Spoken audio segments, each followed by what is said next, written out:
Welcome to the Relit Practice, the podcast for therapist burnout recovery and sustainable career support for psychologists, counselors, social workers, and mental health professionals across public health, community agencies, and private practice. My name is Stacey Steele, and I'm a registered psychologist in Alberta and an EMDR consultant.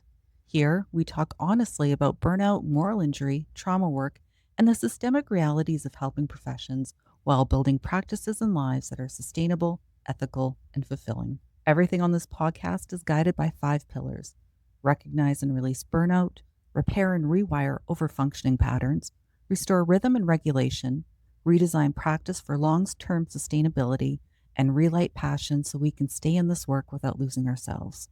Before we get into today's episode, I want to share something I'm really excited about. I've just launched the Relit Reset Circle. It's a free monthly gathering for helping professionals. It's an hour of grounded practice, honest reflection, and connection with colleagues who get it.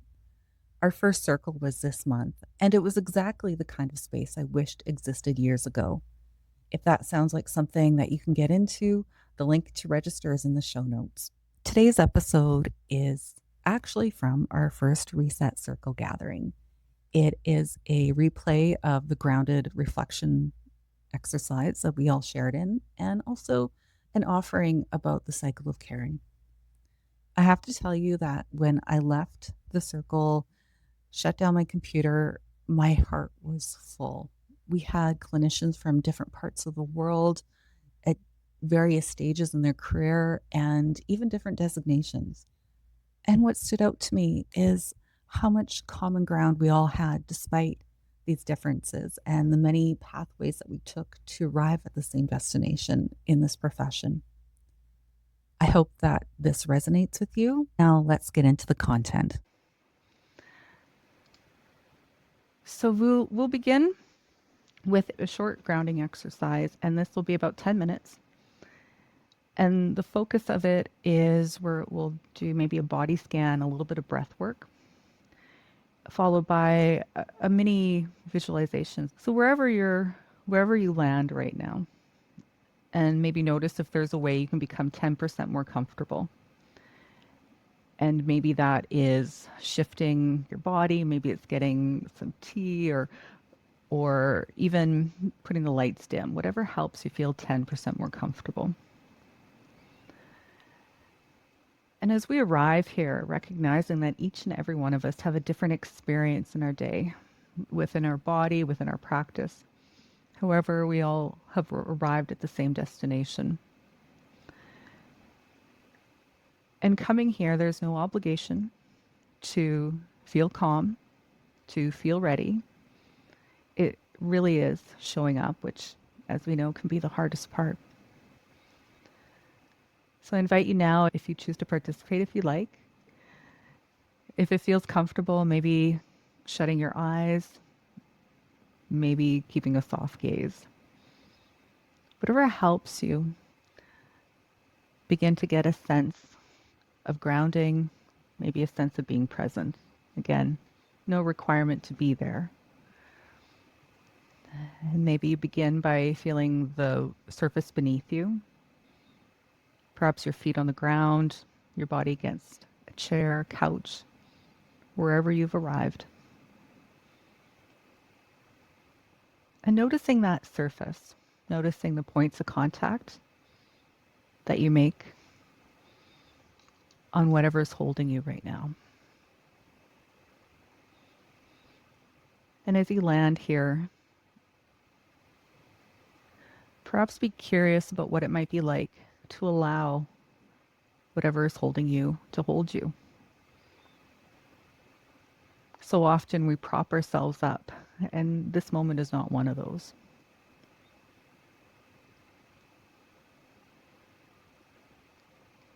Maybe as you land, begin to notice an inhale. Maybe the warmth of it, maybe the expansion of your ribs, your abdomen. And as you exhale, notice if any part of you softens with that exhale.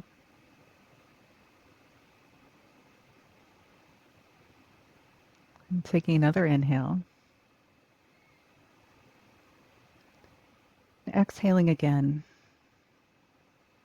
And is it possible to practice softening? Maybe 10% more.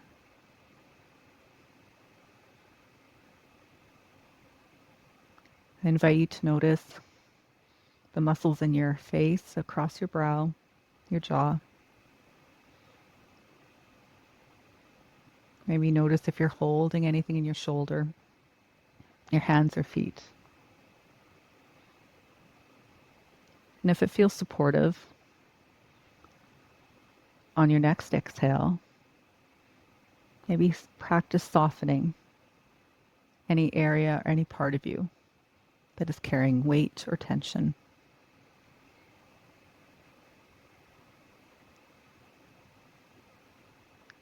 Now reflecting on maybe your day or your week.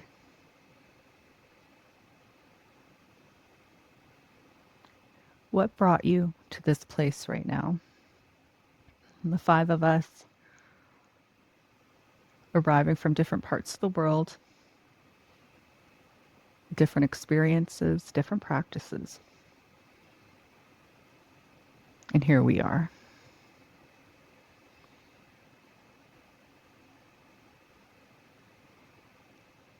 Perhaps bring to mind an experience that you had during the last week. It could be a session that you had, a client, a meeting. Maybe it's something that you'd like to let go of, or something that you'd like to access as a resource.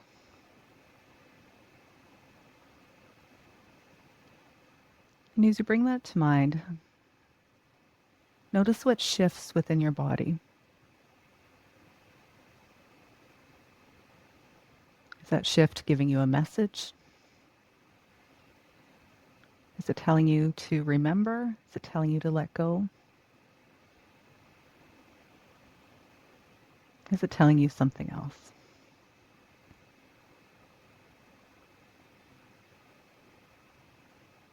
As you hold that experience in your mind and in your heart, imagine holding it in open palms, not in a close grip. And as you hold that experience, perhaps take an inhale and notice what it feels like.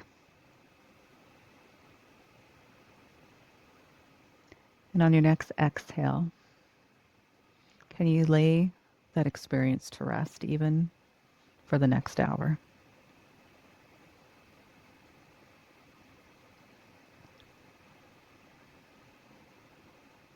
Noticing what that feels like to practice setting something down.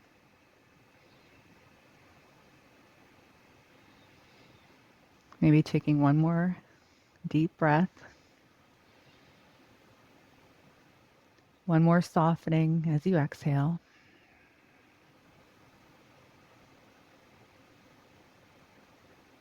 And then gently returning back to the room. Now, before we begin onto some of the sharing that I have prepared for us, if you like, if you want to drop maybe a word or even an emoji in the chat that describes your experience, totally optional. Maybe it's your experience of the week. Maybe it's how you feel in this moment.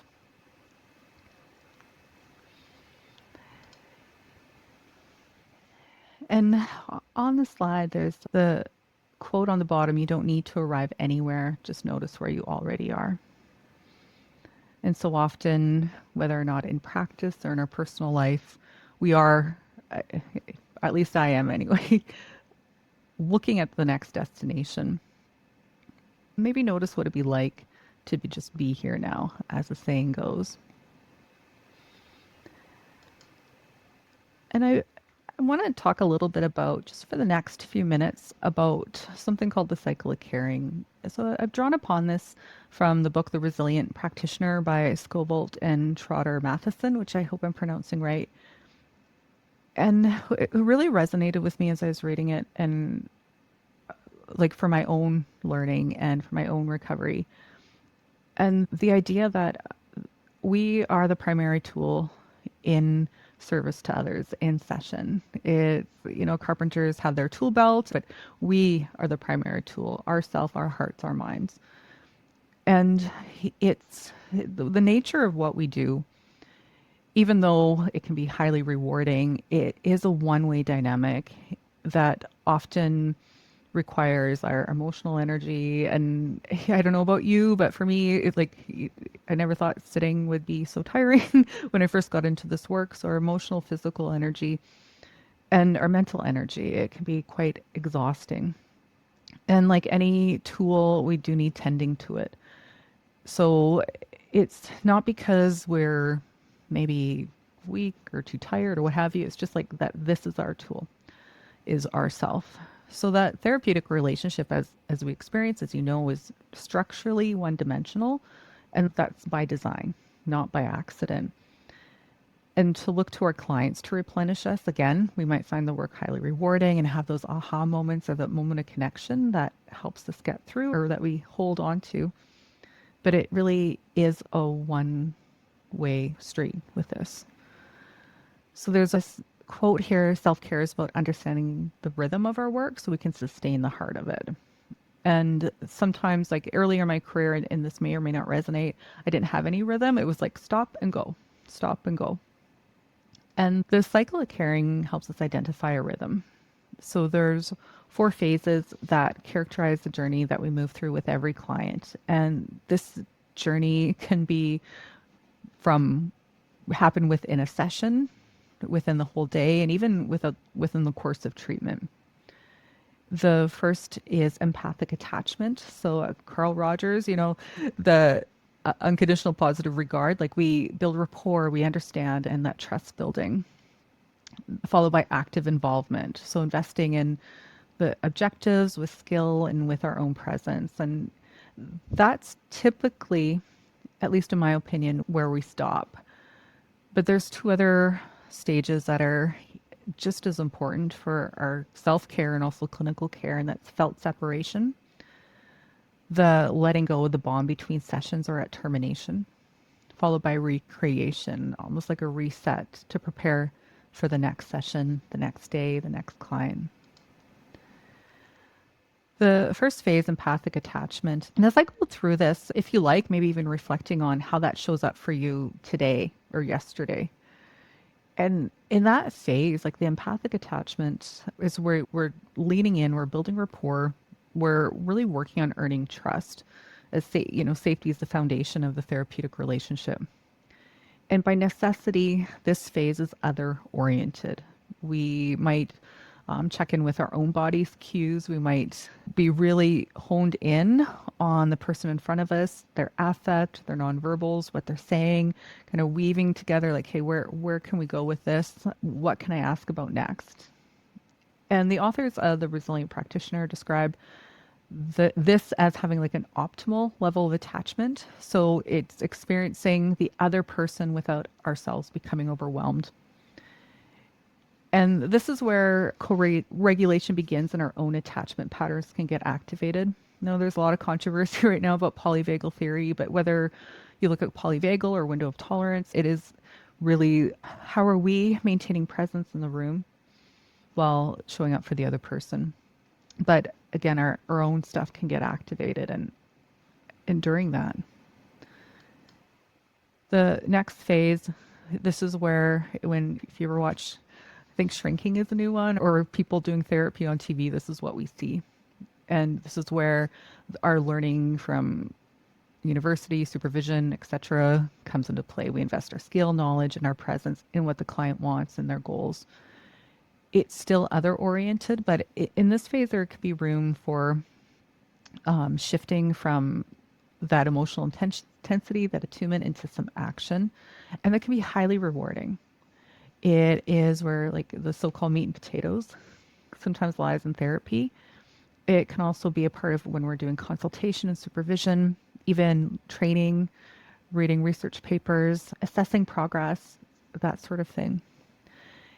And so, though this can really feel good because it's where we can show up with competence and get a sense of efficacy, it's also where some of us might have our own patterns activated and show up in overfunctioning, maybe perfectionism, and these other schemas such as self-sacrifice and unrelenting standards that might show up, and where we might have boundary erosion or maybe ruminate on after the session what we could do different. And when I say what we could do different, not reflection, but ruminating on it.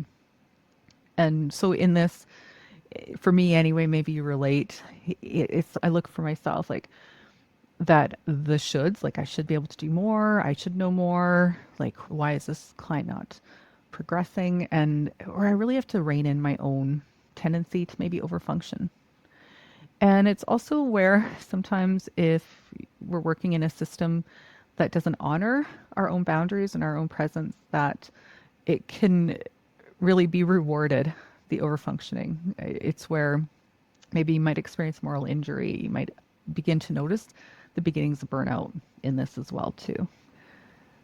So that one, as I'm reflecting on that, like is something that like so common in our industry, as you might know, right? That overfunctioning. So this is that felt separation phase. I hadn't heard about this. Even about half a decade, 5 years into my career, I hadn't. Never. I focused on the attunement and on the action. And this is a phase that is most often skipped. We might close the door when somebody leaves. We might do our note, maybe even take a bathroom break, sip of water. Then we check the file for the next person. We begin all over again. And when we do that, we sometimes carry the last client's material, their emotions, our own response to that into the next session. And it compounds throughout the day. So in this phase, that felt separation asks us to turn towards ourselves. It might honor sadness, maybe even grief, even if it's disenfranchised grief, and maybe acknowledge that, wow, this work is heavy. And we recognize the weight that we carried for the last 50 minutes, or maybe throughout the duration of our treatment. And so in here, it's felt separation. It's almost like a micro grief, dozens of times a week, perhaps, maybe several times throughout the course of a month. But it really asks us to turn towards ourselves and look at the relationships that we have with the clients and the parts of our life that does exist outside the therapy room. So a question maybe to reflect on is how much space do you actually give yourself between sessions? Like how many minutes? And how much, even other than time, like how much emotional space do you give yourself to allow yourself to feel and to tend?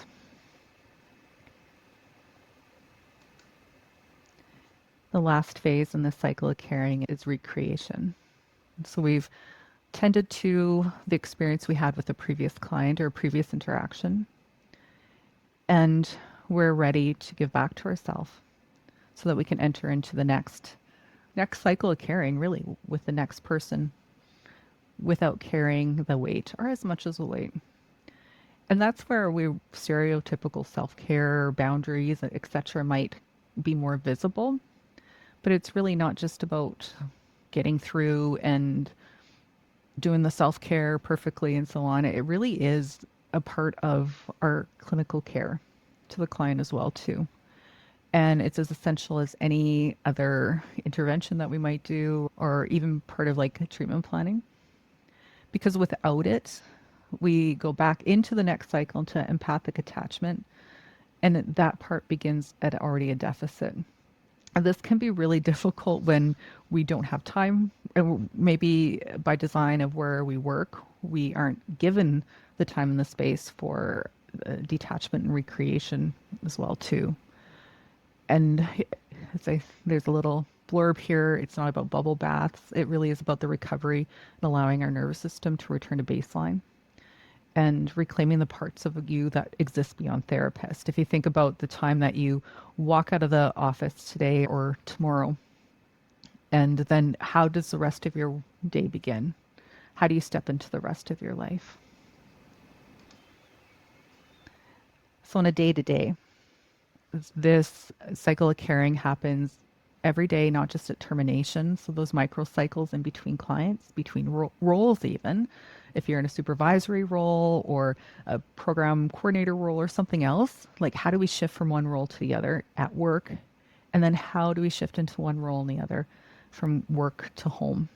And so each transition is a felt separation and an opportunity for that recreation piece. It's layered, not linear. So if you even think about your caseload right now, how many, if we look at the long game, the duration of a treatment plan and work with a client, like we might be in that empathic attachment, building rapport with a few new clients, maybe active involvement with many of them, but also perhaps feeling that separation for clients who have terminated, or maybe even ones that just left and never booked again. And in addition to this, so like the systems that we're in, whether it's public health, community agencies, or even in private practice, the own system we design, when our caseloads are higher, we have shorter breaks, that cycle gets really compressed. And that recreation phase is usually the first one to go. So if you experience this, then at the end of the day, if you're feeling really depleted, exhausted, it is a rational response to the experience that you're having. So before we open up for shares, if anyone's called to, take a few minutes and maybe reflect on these questions. Whether or not you reflect mentally, maybe you write them down, and I'll be sharing the slides in an email tomorrow as well. Where are you personally in this cycle right now? Maybe not with a particular person, but in the larger arc of your practice right now. And out of those 4 phases, which one feels most familiar to you? Which one do you tend to skip? Another question is, where does your nervous system tell you that you've been running on a deficit?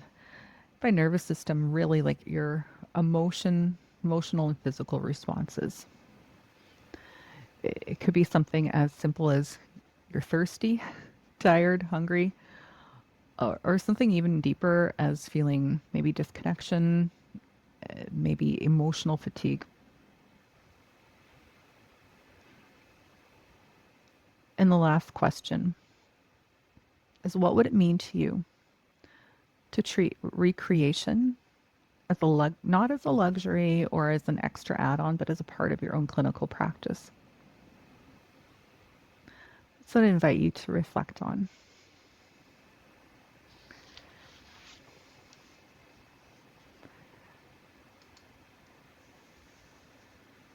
So this slide talks about how you can implement in practice. And as I said, I'll share it in a follow-up email. I invite you maybe once each day to identify the phase that you're in. And without even changing anything, maybe even collecting data on your day-to-day. Notice what happens in the space that you have in between sessions. Is there a transition in that rhythmic sense?